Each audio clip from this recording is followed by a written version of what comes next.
네, 여러분 여러 가지 의미의 승리합시다라는 인사를 했습니다. 승리라는 게 보면 세 가지 종류의 승리가 있을 수 있습니다. 첫째, 내내 이기고 있는 승리가 있습니다.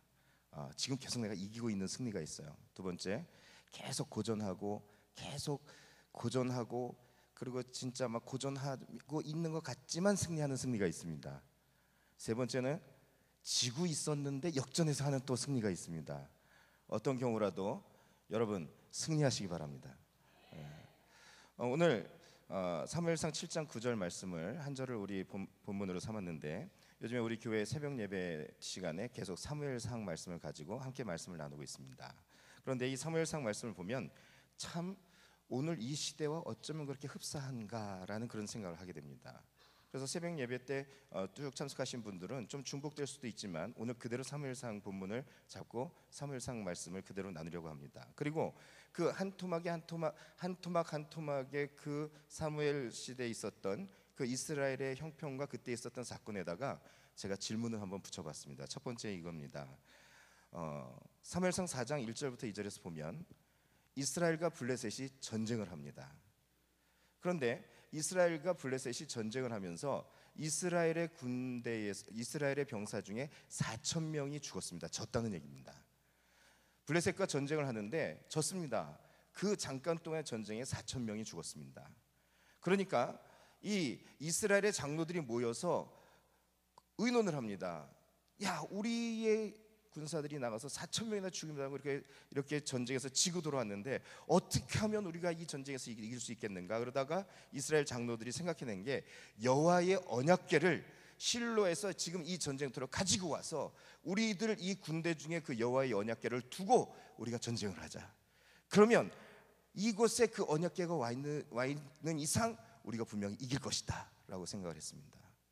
그리고 실제로 여호와의 언약궤를 가져오겠습니다.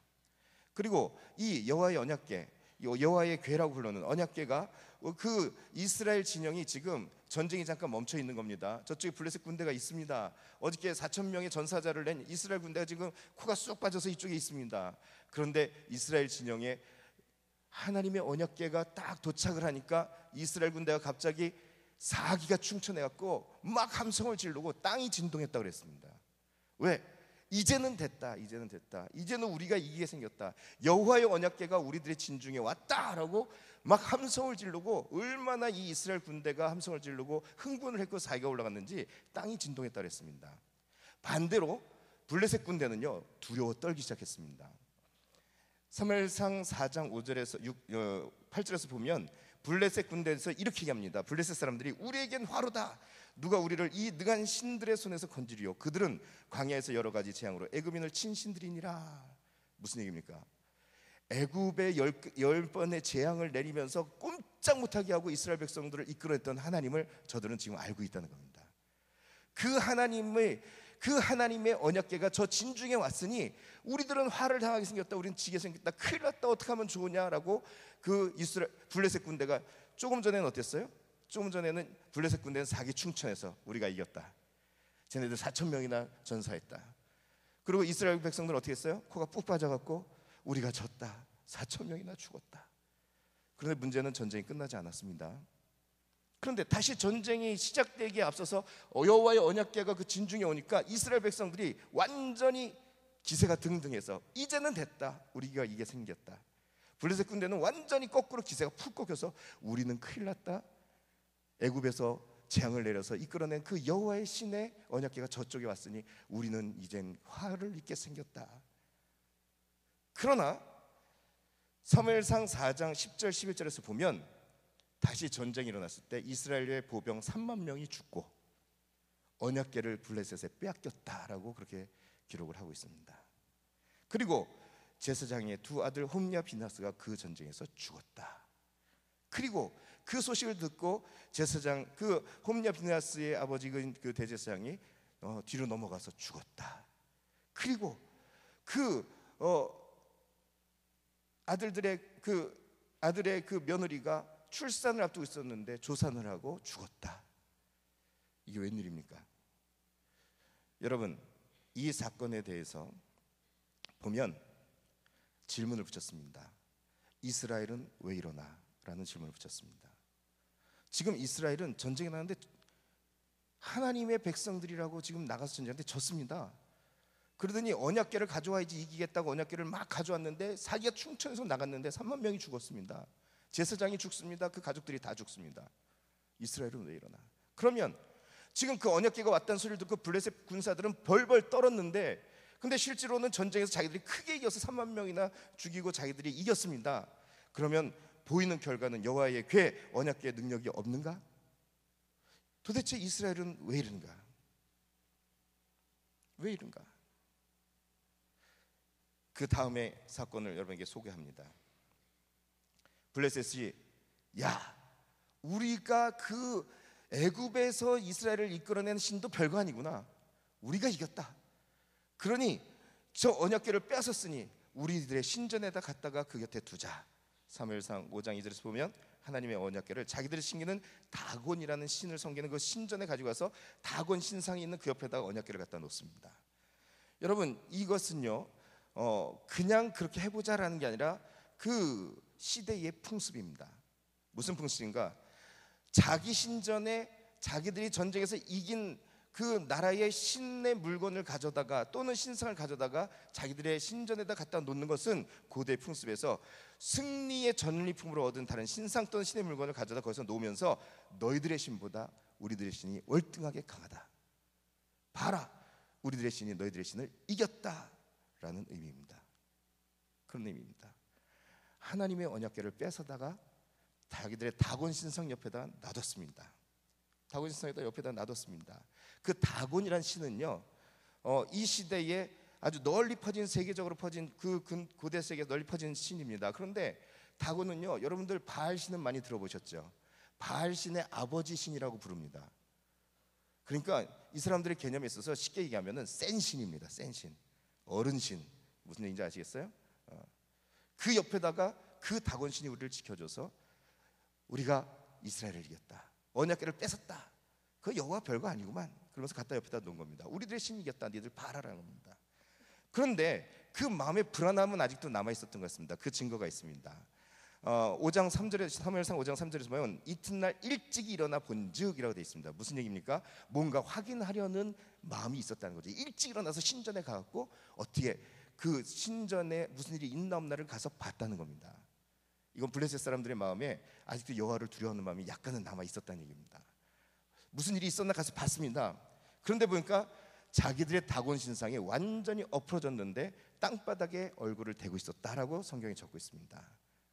땅바닥에 얼굴을 대고 있었다, 완전히 엎어져 있었다는 얘기입니다. 깜짝 놀랐겠죠. 그래서 그 신상을 얼른 세워놨습니다. 하루가 또 지났습니다. 그 다음 이튿날, 이날 아침에도 일찍 이들이 또 뭔가를 확인하고 싶었던 것 같습니다. 일찍이 가서 그들은 아침 일찍 가서 일어나서 가서 보았습니다.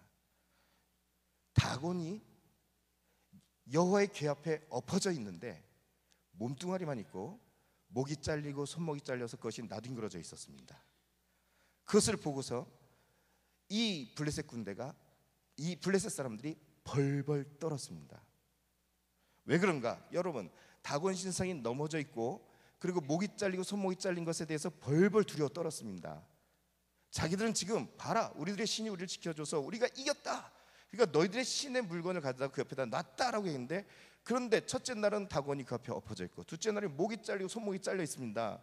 왜 그렇게 벌벌 떨었는가? 고대 풍습에 전쟁을 해서 이긴 승전군들은요, 자기 적군들이 전사에 있는 시신의 목과 팔목을 잘라갔답니다. 그래서 전쟁을 하면서 자기들이 취합한 그 목과 손목의 숫자로 상대방을 몇 명을 우리가 죽였다라는 걸 확인하고 전리품처럼 그걸 가져갔다는 거죠. 그런데 승전군이 하는 일입니다. 고대의 그 전쟁에서 있었을 때. 근데 지금 다곤이 어떻게 돼 있다고요? 목이 잘리고 손목이 잘려서 몸뚱아리가 어디에 엎어져 있었다? 여호와의 궤 앞에 엎어져 있었다. 이거는 블레셋 사람들이 다른 어떤 증거가 없더라도 하나님의 신의 능력이 우리 다곤을 꼼짝 못하게 이렇게 목도 자르고 손목도 자르고 완전히 전사시켰다라는 겁니다. 완전히 이겼다라는 겁니다. 완전히 이겼다는 겁니다. 그 정도가 아닙니다. 여러분, 이 언약궤를 뺏어 갖고 가서 가져다 놨던 아스돗이라는 그 지역이 6절에 보면 어떻게 기록이 되어 있냐면 독한 종기의 재앙으로 인해서 그 지역이 망하였다라고 적혀 있습니다. 다 죽었다는 얘기입니다. 깜짝 놀라서 야, 이 언약궤 때문에 우리가 망하게 생겼다, 다른 지역으로 빨리 보내자 그랬고 가드라는 곳으로 보냈습니다. 한 20km 떨어진 곳입니다. 거기로 보내버렸습니다. 거기로 옮겼는데 동일한 재앙이 임하여서 그 사람들이 막 죽기 시작합니다. 전염병이 막 돌아갔고 종기가 일어나고 막 죽기 시작합니다. 큰일 났다. 그들이 또 에그론이라는 땅으로 그곳으로 옮겨버립니다. 거기서 동일한 재앙이 일어났습니다. 그러니까 이제는요, 블레셋 사람들이 이렇게 얘기합니다. 큰일 났다. 야, 애굽에서 그 재앙을 막 내리면서 이스라엘을 이끌어냈던 그 하나님 앞에서 우리가 다 죽게 생겼다. 우리가 그 애굽과 같은 재앙을 계속 만나게 생겼다. 그러니 이것을 빨리 돌려보내야 되는데 그래도 한번 실험을 해보자. 어떤 실험인가? 새 수레를 가져다가 지금 저신하고 있는 소 2마리를 갖다가 앞에다가 멍에를 한 번도 줘보지 않은 그 소에게 멍에를 치우고 거기다 언약궤를 실어놓고, 그리고 거기다가 그 소들이 만약에 우리가 자 가라 그랬을 때 그 블레셋의 경계에 있는 이스라엘 땅 가장 가깝게 여기는 베세메스라는 그곳으로 만약에 곧장 가면 이거 진짜 하나님이 우리를 치고 있는 거다. 하나님의 손의 인연이다. 그런데 만약에 이 소들이 딴 데로 가면 우연인 일이다. 마지막으로 한 번 더 실험해보자. 가라 그랬는데 소들이요 좌로나 우로나 치우치지 않고, 12절에 사무엘상 5장 12절에서 얘기합니다. 좌우로 치우치지 않고 곧장 베스메스로 갔다. 저들이 이 보이는 결과는 뭡니까? 여호와의 궤 그 언약궤에는 능력이 있다? 없다? 여러분, 이 사건에 대해서 제목을 붙였습니다. 다고는 뭐하나? 여러분 제가 그냥 붙이는 질문이 아닙니다. 잘 들어보시기 바랍니다. 한 사건마다 제가 지금 이렇게 질문을 오늘 설교 준비하면서 붙여놨습니다. 첫 번째, 이스라엘 백성들은 언약궤가 들어왔기 때문에 우리가 이길 것이다 생각하고 사기 충천했는데 그 뒤로 3만 명이 죽으면서 완전 패했습니다. 그럼 이스라엘은 도대체 왜 이러나? 블레셋은 우리가 이겼다라고 그 언약궤를 자기들이 뺏어갔는데 자기들의 신상이 완전히 목이 잘리고 손목이 잘린 걸 보면서 야, 이거 우리 큰일 났다. 전염병이 돌면서 다 죽어가니까 우리가 여호와 앞에 우리가 이러다가 다 죽게 생겼다. 빨리 이스라엘로 돌려보내자. 거꾸로 그들은 하나님의 능력을 경험하면서 그러고 있는데, 그렇다면 그들이 그렇게 믿고 의지하던 다고는 뭐하나? 여러분, 지금 블레셋은 하나님의 능력을 경험하고 여호와의 궤를 보내고 있습니다. 그런데 저들이 어떤 일을 행하는지 아십니까? 야, 하나님이 정말 살아있는 신이다. 그렇다면 이 하나님이 이스라엘 백성들한테 요구했던 것을 알고 있는 겁니다. 이스라엘 백성들한테 어떻게 하라고 하는 것도 알고 있었습니다. 어떻게 제사하라는 것도 알고 있었어요. 블레셋 방백들이 모여갖고 우리 큰일 났다, 다 죽게 생겼다, 어떡하지? 그러니까 속건제를 드려야 되겠다라고 얘기합니다. 여러분, 속건제는 블레셋에 있는 제사가 아닙니다. 이스라엘 백성에게 하나님이 가르친 제사입니다. 속건제는 뭐 여러 가지 의미가 있지만 오늘 속건제의 의미를 쉽게 이해하면은 하나님의 거룩한 물건을 부정하게 했을 때 하나님 앞에 드리는 제사입니다. 그 물건을 다시 거룩하게 만들기 위해서 하나님 앞에 속죄하며 드리는 그 거룩한 물건을 부정하게 했을 때 드리는 제사입니다. 이 언약궤는 하나님의 거룩한 물건인데 우리가 이 언약궤를 함부로 대갖고 우리에게 이런 일이 생긴다. 야, 우리가 속건제를 드려야 되겠다. 그런데 여러분, 속건제 드리는 방법을 이스라엘 백성들이 가르친 것을 이들은 몰랐습니다. 속건제는 알았던 것 같습니다. 사무엘상 6장 3절에서 보면 속건제를 드려야 된다. 그런데 속건제를 드리는 방법을 어떻게 했냐면 자기들의 방법으로, 우상 앞에 자기들이 제사하고 절하는 방법으로 금으로 독종을 만듭니다. 자기들이 종기 모양을 막 금으로 만듭니다. 종기가 나서 죽었으니까. 그리고 어떤 기록에 보면 이렇게 하나님의 재앙이 있을 때, 전염병이 돌 때 쥐들이 그렇게 참고를 했다고 합니다. 쥐의 모양을 금으로 만들었습니다. 그래서 그것을 마을 수만큼 만들어 갖고 그것을 갖다 상자에 담았고 여호와 궤 옆에다 딱 같이 실어서 베스메스로 보내는 겁니다. 그걸 속건제라고 생각을 했습니다. 여러분 어떻게 생각하세요? 모양은 이스라엘처럼 내용은 이방인들처럼, 어쨌든 지금 이스라엘은 하나님 앞에 온전히 제사하지 않고 있는데 이들은 속건제를 드려야 되겠다는 생각도 했고 하나님 앞에 제사 지내겠다는 시도를 했는데, 여기다가 제가 제목을 붙였습니다. 이스라엘보다 더 이스라엘 같은 블레셋. 왜냐하면 지금 하나님 앞에 제사를 지내지 않으면, 하나님 앞에 속건제를 드리지 않으면 우리가 다 죽게 생겼다라는 그런 하나님의 능력을 경험했습니다. 그런데 사무엘상 6장 13절에서 보면 벳세메스로 돌아온 여호와의 괴를 보고 얼마나 이 벳세메스에 있는 그 주민들이 기뻐했는지 모릅니다. 밀을 베다가요, 이렇게 보니까 소가 막 직진해서 오고 있거든요. 좌로도 우로치지 않고, 거기 보니까 언약궤가 실려 있습니다. 너무 기뻤습니다. 하나님의 언약궤가 돌아온다고. 그래서 바로 그 수레를 패서 장작으로 삼고, 그리고 끌고 온 소 2마리를 잡아서 번제로 하나님 앞에 드렸습니다. 그런데 19절에서 보면 여호와의 궤를 들여다보고 5만 70명이 죽었다라고 적혀있습니다. 그리고 블레셋 사람들이 당했던 그런 재앙에 임하였을 때 그들이 하는 것처럼, 큰일 났다, 이 언약궤가 우리 마을에 들어와서 우리가 재앙을 받았으니 빨리 기럇 여아림으로 보내버리자라고 전령을 보냅니다. 모양은 거룩한 모습으로 하나님 앞에 번제를 했는데 이스라엘의 마음에는 언약궤가 우상이 되어 있었던 것입니다. 그리고 금으로 만든 것들에 더 관심이 있어서 여기에 또 그들이 만든 금덩어리들이 들어있을까, 어떤 모양이 들어있을까, 그 언약궤를 들여다보고는 거기서 5만 70명이 죽음을 당했습니다. 언약궤가 이제 우리에게 돌아왔으니 이제는 우리는 정말로 복을 받겠구나, 이제는 정말로 우리가 이제는 어떤 정도에도 이길 수 있다라는 생각을 하면서, 근데 그 언약궤 자체가 우상이 되어버렸다는 겁니다. 한마디로 온전히 제사를 드리지 않았고 결국 이방인 블레셋처럼 재앙을 받았고 언약궤를 그들처럼 서둘러 다른 지역으로 보내게 됩니다. 여기다가 제목을 붙였습니다. 블레셋보다 더 이방인 같은 이스라엘. 성도 여러분, 하나님의 백성인 이스라엘이 하나님의 언약궤를 되찾아서 그 언약궤를 되찾은 것이 기뻐서 하나님 앞에 지금 번제를 드렸는데, 근데 하나님의 백성에게 하나님의 궤가, 언약궤가 우상이 되었다는 것이 이해가 되십니까? 그게 무슨 말일까요? 그 언약궤의 능력만 관심을 갖고 있었고 하나님이 주신 능력이라는 것은 잃어버리고 있었다는 얘기입니다. 그 언약궤가 있을 때 항상 승리했던 기억만 갖고 있었고, 하나님이 그것에 임재하시는 그 언약궤 위에 속죄소에 하나님이 임재하셨던 그 임재는 잃어버렸다는 겁니다.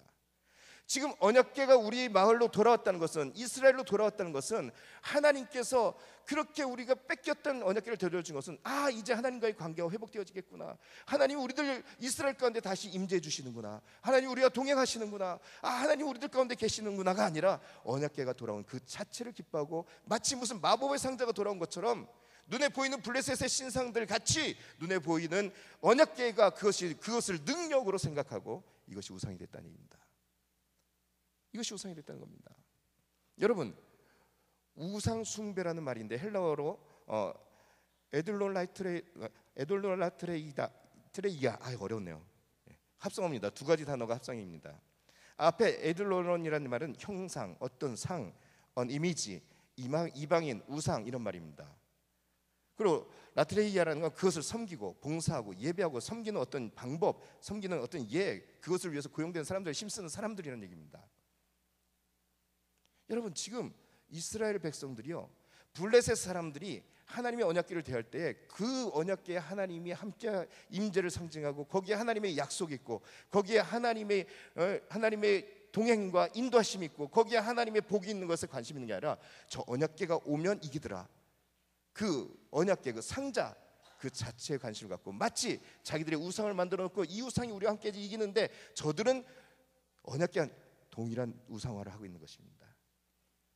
그런데 거꾸로 블레셋은 그게 아니었다, 이게 진짜 하나님의 능력이다, 상자 그 자체가 아니라 진짜 여기에 하나님의 능력이 있다는 걸 깨닫고 두려워 떠는데 방법은 잘 몰랐고, 이스라엘은 그렇게 되찾았는데도 하나님의 임재, 하나님의 동행, 하나님의 인도하심, 하나님이 주신 능력과 복에 관심이 아니라 그 상자에 관심이 있었고, 그 상자와 같이 온 이방인들이 보낸 금덩어리에 관심이 있었다는 겁니다. 어떤 모양을 보냈을까, 얼만큼 보냈을까, 여기도 있을까 들여다보다가 5만 70명이 죽었다는 얘기입니다. 오늘 이것을 여러분 이렇게 표현할 수 있습니다. 이것은 이스라엘의 신앙이 세속화되었다라고 표현할 수 있습니다. 그들은 지금도 하나님을 섬기고 있습니다. 그들은 지금도 하나님 앞에 번제를 드리고 있습니다. 그들은 지금도 언약궤를 자기들이 가지고 있고 싶어 합니다. 그런데 그 본질은 잃어버리고 세속화되었다는 게 뭡니까? 그 블레셋 땅과 접하여서 그 이방인들과 같은 땅에서 살면서 보니까 그들이 섬기는 우상과 같이 이 언약궤도 우상처럼 바라보고 있는 것이고, 그들이 섬기는 그 우상과 같이 이 언약궤에서 어떤 능력을 구하고 있는 것이고, 하나님을 바라본다 하지만 저들은 지금 그 언약궤를 바라보고 있는 것입니다. 이스라엘은 왜 이러나? 그 답은 그 마음에 하나님을 경외하는 마음을 잃어버렸다라는 겁니다. 세속화되었다라는 겁니다. 다고는 뭐 하나? 원래 그 다고는 아무것도 할 수 없는 그냥 우상일 뿐이었다. 자기가 넘어져도 일어나지 못하는, 그들이 세워놔야지만 되는 원래 아무것도 못하는 우상이었다. 그러나 그 다곤의 모습을 보면서 블레셋 사람들은 하나님의 능력을 경험하게 됐다. 하나님의 존재를 보게 되었다. 이스라엘보다 더 이스라엘 같은 블레셋이 그런 얘기입니다. 하나님의 능력을 경험하고 하나님의 존재를 보면서 이스라엘에게 하나님이 가리키신 그 방법까지도 자기들이 어떻게라도 해보려는 모양을 취하게 되었다. 그러나 그 방법은 제대로 모르고 있었다. 결국은 우상에게 하는 방법들을 가지고 하나님을 접근했다. 이스라엘, 블레셋보다 더 이방인 같은 이스라엘, 그렇게 세속되어진 모습으로 이스라엘에게는 지금 그 언약궤 여호와의 궤가 우상이 되어 있었다라는 겁니다. 그런데 이 베세메스 사람들이, 야, 저 블레셋에서 이 언약궤가 그 마을에 가면 재앙이 임하고 다 전염병으로 죽고, 이 마을에 가면 또 전염병으로 다 죽고 재앙이 임하고, 이 마을에 가면 전염병으로 다 죽고, 결국 우리한테 보냈는데 우리한테도 그 저주가 임하고 있다. 지금 하나님의 백성입니다. 하나님의 이 언약궤가 왔다고 기뻐하던 하나님의 백성입니다. 우리도 저들과 같이 똑같이 재앙이 임하고 있다. 전염병이 돌고 있다. 빨리 우리도 살아야 되니까 빨리 기럇여아림으로 보내자. 보냈는데 기럇여아림에는 보냈는데 사무엘상 7장 2절에 보니까 기럇여아림에서는 20년 동안 그 언약궤가 있었다라고 적혀 있습니다. 뭐가 달랐을까요? 어떻게 그렇게 달라질 수가 있었을까요? 사무엘상 7장 1절에서 보면 거룩하게 구별한 사람으로 여호와의 궤를 지키게 합니다. 우선 그 여호와의 궤를 거룩한 한 집을 택하여서 그곳에 거룩하게 갖다 놓고 이곳에 하나님이 계신다고 인식하고, 거룩하게 구별한 사람으로 하여금 여호와의 궤를 지키게 하고, 3절에 가서는 이스라엘 온 족속이 여호와를 사모하게 되었고, 그 궤가 거기 와 있으므로 하나님이 이곳에 와 계신다. 하나님이 우리 이들 가운데 임재하고 계신다. 그곳에 기럇여아림의 그 궤가, 하나님의 궤 여호와 언약궤가 와 있는 동안에 온 이스라엘이, 온 족속이 여호와를 사모하게 되었다라고 3절에 적고 있습니다. 그리고 7장 5절에 가면 미스바에 모여서 함께 영적 각성 운동을 벌입니다. 그것에서 처절한 회개의 기도를 하기 시작합니다. 우리가 여호와께 범죄하였나이다. 하나님, 우리가 하나님 앞에 범죄하였나이다. 그리고 9절에서 오늘 우리가 함께 읽은 이 본문에서 사무엘 선지자를 중심으로 해서 간절히 하나님 앞에 기도합니다. 달라졌죠? 궤가 왔다, 언약궤가 왔다, 이제는 우리는 됐다가 아니라 그 언약궤가 왔을 때 하나님의 임재, 하나님의 동행, 하나님의 그 인도하심, 하나님의 능력과 복이 우리들에게 임한 것을 여호와를 경외하는 마음으로, 두렵고 떨리는 마음으로, 그러나 기쁜 마음으로 집 하나를 구별해서 그것에 모시고, 거룩하게 아들을 구별하여서 그것을 지키게 하고, 함부로 누구도 접근하지 못하게 하고 그것을 지키게 하고, 그리고 온 이스라엘이 하나님이 우리 족속, 우리 이스라엘과 이제는 함께 임재해 계시는구나, 우리를 또 인도해 주시겠구나, 하나님이 우리들을 갈 길을 알려주시겠구나, 하나님의 능력이 우리와 함께 하시니 이제 우리만 변하면 된다. 저들이 여호와를 사모하였고, 그리고 사무엘이 그들에게 영적인 각성을 요구하자 미스바에 모여서 함께 영적인 각성 운동에 참여하고 함께 회개하며 하나님 앞에 우리가 여호와께 범죄하였나이다, 간절히 하나님 앞에 매달려 기도하는 그런 결과는, 여러분 블레셋에서 보기는요, 야, 우리한테서 그 언약궤가, 여호와의 궤가 있을 때 재앙은 다 이제 떠나갔고 이스라엘에 가 있고, 그리고 그 궤를 가지고 있을 때도 우리가 전쟁에 3만 명이나 죽이면서 이겼잖아. 근데 지금 보니까 이스라엘이 한 곳에 모여 있어. 가서 한 번에 이번에 쓸어버릴 수 있겠다라는 판단을 하고 블레셋이 미스바로 쳐들어왔습니다. 그런데 그 결과는 10절에서 여호와께서 블레셋 사람에게 큰 우레를 발하여 이스라엘이 승리하였다. 12절에서 사무엘과 이스라엘 백성들이 기념비를 세워 이름하기를 에베네셀이라고 했는데 그 뜻은 도움의 돌이다. 하나님이 여기까지 도우셨다는 것이다. 13절에서 여호와의 손이 블레셋 사람들을 막으셨다. 14절에서 그러므로 블레셋에 빼앗겼던 모든 성들과 모든 땅을 되찾았다. 다른 족속 괴롭히던 아말렉 족속과도 전쟁이 그치고 평화가 왔다라고 적고 있습니다. 제목을 붙였습니다. 이스라엘이 이스라엘다워졌다. 여러분, 이스라엘이 이스라엘다워졌습니다. 하나님의 백성이 하나님을 사모하고 하나님의 백성이 그 언약궤가 돌았을 때 그 상자 자체에, 그 궤 자체에 집중하는 것이 아니라, 그것이 우리 기다림에 온 것은 하나님이 우리 가운데 임재하여 계시는 것이라는 걸 발견하고 깨닫고, 그 거룩함을 지키기 위해서 거룩한 자를 구별해서 지키게 하고, 그리고 영적인 각성이 필요하다는 선지자의 말에 모여서 각성 운동에 동참하고 회개하고 간절히 기도하고, 하나님의 백성이 이스라엘이 이스라엘다워졌다.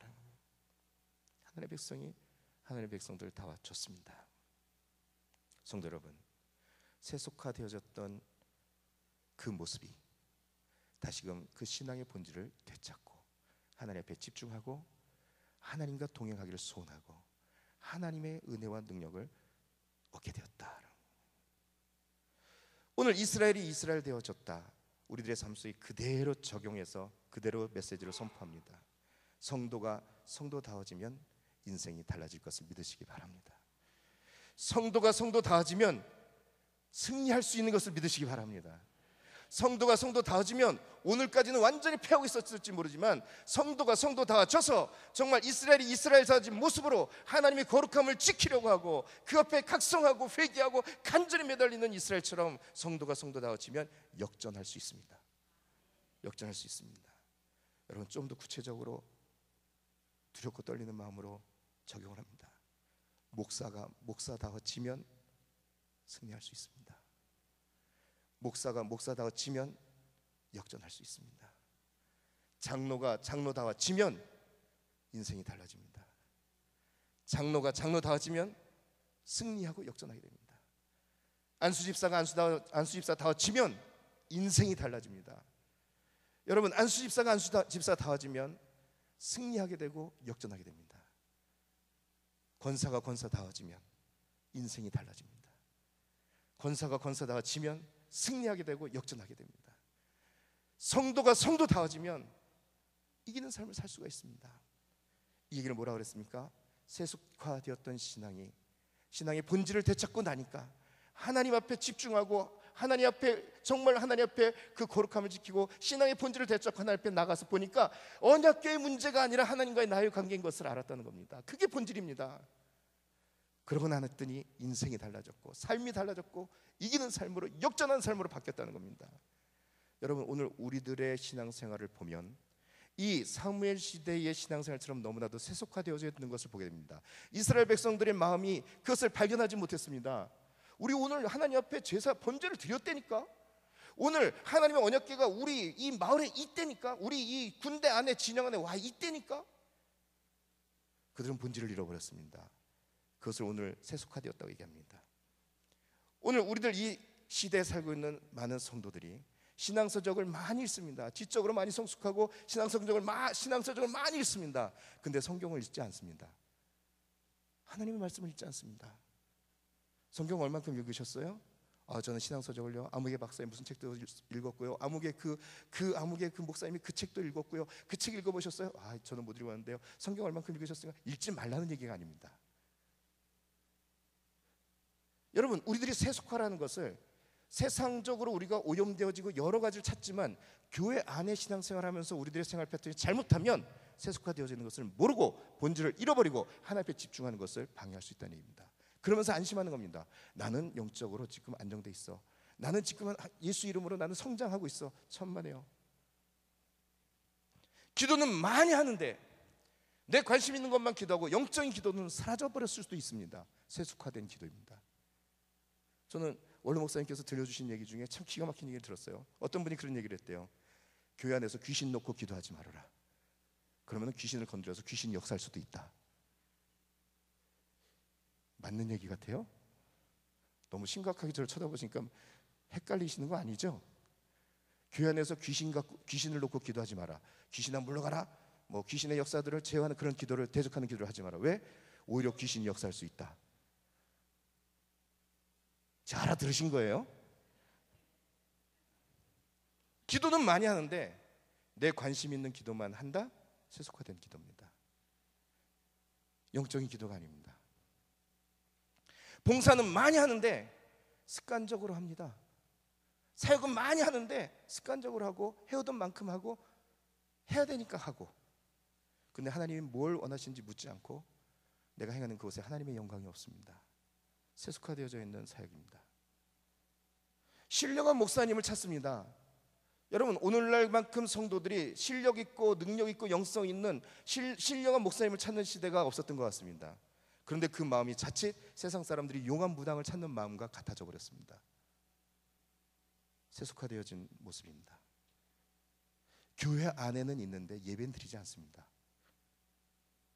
여러분, 웃지 마세요. 진짜 그래요. 교회 안에는 있는데 예배 드리지 않아요. 심지어 공적인 예배 시간이 있는데 교회 안에서 다른 모임을 만들어요. 여러분, 다르게 표현해 볼까요? 저도 오늘 이 말씀 준비하면서 지금 하나님 앞에 얼마나 제가 지금 심각하게 뒤돌아보는지 알아요. 예배는 참석하는데요, 예배 드리러 오는 게 아니라 설교하러 와요. 목사가 그럴 때가 있어요. 예배는 들어왔는데 예배 드리러 온 게 아니고요, 다음 행사 때 만나야 될 우리 집사님들 빨리 예배 시간이 기다려요. 예배 시간 정말 기다려요. 빨리 예배 시간이 돼야 되는데, 성도들을 만나야 되는데, 근데 그게요, 성도들과 만나는 기쁨이 아니라 다음 행사 때문에 그거 예배위원장님 만나야 되는데 예배 시간에 오셔야지 만나는데, 온통 예배는 기다리는데 예배당에 들어와 있는데 예배는 안 드리고 행사 준비하고 있어요. 제 얘기하는 겁니다. 제 얘기. 교회 안에서 예배 시간에 특송이 있어요. 예배 드리는 게 아니라 오늘 특송하러 와요. 특송 끝나면 집에 가요. 그럼 뭐하러 교회 왔어요 오늘? 교회 안에서 지금 공적인 예배가 드려지고 있는데 구석구석에서 다른 모임을 하고 있어요. 예배를 안 들어와요. 세상 사람들이 얘기합니다. 야, 왜 꼭 교회 가서 예배 드려야 되냐? 야, 왜 꼭 그 시간에 가서 예배 드리려고 그러냐? 이번 주만 빠져라. 야, 이번 예배만 빠져라. 가족의 친목도 중요하고 친구들의 우정도 중요하지 않냐? 아니야, 나는 교회 가서 하나님 앞에 예배 드려야 돼. 그걸 거절하고 왔는데, 교회 왔는데 예배는 참석을 안 해요. 그러면 뭐가 다르죠? 세속화되어진 예배입니다. 세속화되어져 있는 신앙입니다. 오늘 이스라엘에게 했던, 오늘 말씀의 요지들마다 사건들마다 했던 질문을 우리들에게 그대로 해봅니다. 이스라엘은 왜 이러나? 여러분 웃으셨죠? 제가 깜짝 놀랐어요. 우리 교회 성도들의 그 수준이 높다는 얘기예요. 앞에 그 토막의 사건을 얘기해주고 이스라엘은 왜 이러나 금방 알아두시고 씩 다 웃으시더라고요. 그래서 제가 안심했어요. 야, 설교의 내용이 전달이 됐구나. 그대로 우리에게 질문합니다. 목사님 왜 이러세요? 장로님 왜 이러세요? 안수 집사님 왜 이러세요? 권사님 왜 이러세요? 성도님 왜 이러세요? 청년들아 왜 이러니? 우리 아이들아 왜 이러니? 이런 소리를 듣지 말아야 됩니다. 세속화되어진 신앙에서 우리는 벗어나야 됩니다. 여러분, 세상 여기 보면 아까 여러분 들으셨죠? 이스라엘보다 더 이스라엘 같은 블레셋, 블레셋보다 더 이방인 같은 이스라엘. 지금 자기들이 하나님의 교회를 찾아서 그것을 우상으로 만들어버리고 있습니다. 그래서 이 블레셋보다 더 이방인 같은 이스라엘이라고 제목을 붙였는데, 그대로 여러분 우리에게 적용합니다. 세상 사람들보다 더 세상 사람들 같은 성도라는 말 듣지 말아야 됩니다. 세상 사람보다 더 세상 사람 같은 크리스찬이라는 말 듣지 말아야 됩니다. 성도가 성도답다, 목사가 목사답다, 장로님이 장로님답다, 권사님이 권사님답다, 안수집사가 안수님답다, 너는 예수 믿는 청년답다, 너는 예수 믿는 어린이답다. 그런 말을 들을 수 있는, 어떻게 할 수 있을까요? 어떻게 할 수 있을까요? 이스라엘이 하나님의 거룩함을 발견하고 신앙의 본질을 발견하고, 그리고 영적인 각성이 필요하다는 그 선지자의 말에 반응하여 미스바에 모여서 하나님 앞에 영적인 각성에 참여하여 회개하고 철저하게 회개하고 여호와 하나님 앞에 매달려 간절히 하나님 앞에 간구하는 중에 그 속에서 저들이 하나님 앞에 회복되어지고 이스라엘이 이스라엘다워지고, 그 결과를 보니까 두려워 떨었던 모든 전쟁 하나님이 친히 막으시고 친히 이기시고, 그 전에 이미 져서 다 빼앗겼던 것들도 다 되찾아 놓으시고 다른 것들이 덤빌려고 하는 것들도 다 평화하게 만드셨던 모습. 여러분, 결과만 보지 말고 그 본질을 찾기를 주의 이름으로 축원합니다. 이스라엘이 이스라엘다워진 것은 마음을 새롭게 했기 때문입니다. 이스라엘이 이스라엘다워진 것은 여호와 하나님 앞에 집중하고 하나님을 사모했기 때문입니다. 성경에 있는 구절의 말씀 그대로를 표현하고 있습니다. 이스라엘이 이스라엘다워진 것은 영적인 각성을 시도하고 하나님 앞에 회개하고 마음을 정하고 간절히 기도했기 때문입니다. 그런 모습으로 세속화되어진 자기들의 신앙을 이겨냈습니다. 하나님이 고쳐주셨습니다. 회복되었습니다. 여러분, 우리들의 세속화되어진 신앙을 어떻게 하면 고칠 수 있을까요? 교회 생활이 너무 익숙해지셨습니까? 조심성이 없을까 삼가해야 됩니다. 예배가 너무 익숙하세요? 예배를 가볍게 생각할까 조심해야 됩니다. 여러분, 함부로 자녀들에게 너 오늘 예배는 빠져 라는 소리 하지 마세요. 애들이 교회를 완전히 떠납니다. 함부로 여러분 구역장이 이번 예배는 빠지라고 구역 식구한테 얘기하지 마세요. 여전대 회원이 이번 것만 빠지라고 얘기하지 마세요. 지금 우리 부서에서 이걸 해야 되니까 이번 예배만 들어가지 말라고 얘기하지 마세요. 세속화되어진 신앙으로 치달을 수 있습니다. 교회 안에 예배가 있다면 우리는 함께 모여 예배해야 되지만 하나 되어지는 예배 공동체인 것을 기억해야 됩니다. 말씀이 너무 익숙하세요? 다 된 줄로 알고 그만 할까 무릎 꿇어야 됩니다. 기도 시간이 익숙하세요? 독선적인 신앙이 될까 조심하고 교제하고 화목하는 데 힘써야 됩니다. 오늘 여러분, 우리들의 마음을 새롭게 하길 주 이름으로 축원합니다. 우리들의 신앙생활, 교회생활에 신중하고 하나님 기뻐하시는 일이 무엇인지, 교회가 하나 되어지는 일이 무엇인지, 내가 교회 안에서 오늘 무엇을 어디에 있어야 되는지, 무엇을 해야 되는지, 하나님이 무엇을 원하시는지 예민해져야 되겠습니다. 그리고 여러분, 나는 요즘에 회개할 게 없어. 무릎 꿇어야 됩니다. 회개해야 됩니다. 간절히 기도해야 됩니다. 하나님과 자녀 관계를 본질을 회복하면 하나님 주시는 큰 은혜와 축복이 있을 줄 믿으시기 바랍니다. 저는 오늘 일부러 메르스인가요? 감기죠, 그거. 예. 일부러 그 얘기를 안 하려고 그러는데요. 이 말씀을 준비하다가 제 마음속에 하나님 주신 믿음이 있습니다. 믿음이 생겼습니다. 그 전염병이 돌아서 아스도시 다 망했다고 기록되어지는 그 속에서도 본질을 발견하고 하나님과의 관계가 회복되어졌을 때 그 전염병을 멈추게 하시고 그리고 승리하게 하시고 생명을 유지하시는 하나님. 그렇다면 여러분, 이 나라 속에서 지금 막 메르스가 확산되고 사람들이 죽어나오고 벌벌 떱니다. 뉴스만 틀면 전부 다 메르스 얘기고 어떤 사람이 어느 병원에 갔었다는 얘기고 우리 주변에 있느냐는 얘기고. 그럼 여러분 뭘 해야 되겠습니까? 뭘 해야 되겠습니까? 우리들이 걱정하면서 집에 숨어 있어야 되겠습니까? 제가 그런 사람을 만나봤어요. 실제로 만나봤어요. 이 사람이 결벽증이 걸렸어요. 밖에 못 나가요. 그리고 그 정신분열증 초기에 와서는 완전히 이 사람이 헛소리를 들으면서요, 뭐라고 얘기하는지 아세요? 밖에 나가면 자기가요 죽을 것 같대요. 죽는데 밖에 나면. 뭐가 그렇게 불안하냐 그랬더니요, 자동차가 와서 받아서 죽을 수도 있고, 지나가는데 건물 위에서 뭐 떨어져 맞아서 죽을 수도 있고, 어떤 사람이 만졌다가 전염병에 걸려서 죽을 수도 있고, 죽을 수 있는 경우를 막 얘기하더라고요. 그래서 자기는 집 밖에 안 나간대요. 그래서 제가 그날요 그 사람을 한마디로 집 밖으로 끌어냈습니다. 어떻게 끌어낸 줄 아세요? 집 무너져서 죽으면 어떡하려고 그래? 그때 집 밖으로 뛰어나가더라고요. 여러분, 어떻게 하면 메르스를 여기서 살아남겠습니까? 어떻게 하면 이길 수 있겠습니까? 이 나라 민족 가운데 벌벌 떠는 거 어떻게 해결하시겠습니까? 여러분, 우리 교회와 성도들이 영적인 각성이 필요한 때입니다.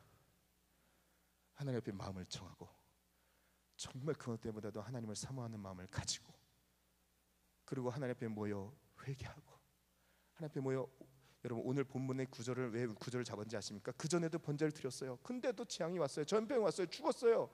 그 전에도 번제를 드렸어요. 근데 전쟁에 졌어요. 근데 오늘 이 사무엘과 이스라엘 백성들이 드렸던 이 제사 뒤로는 달라졌어요. 그 제사를 뭐라고 되는지요? 온전한 번제를 드리니라고 되어 있습니다. 예배가 회복된 겁니다. 예배가 회복된 겁니다. 성도 여러분, 하나님과 자녀들 관계의 본질을 회복하시기 바랍니다. 예배 시간에 들어서 앉아 있는 게 중요한 게 아닙니다. 지금 언약궤가 와서 있는 게 중요한 게 아닙니다. 중요한 거는 하나님의 인재를 경험하고, 하나님의 인도하심을 따라가고, 하나님의 능력을 경험하고, 하나님의 도우심과 하나님의 복을 붙잡고, 하나님의 약속을 기억하고, 그렇기 때문에 하나님 앞에 온전히 예배드리지 않을 수 없는, 그렇기 때문에 하나님 앞에 영적으로 각성할 수밖에 없는, 회개할 수밖에 없는, 간절히 하나님 앞에 소원할 수밖에 없는, 거룩함을 지킬 수밖에 없는, 이것이 본질입니다.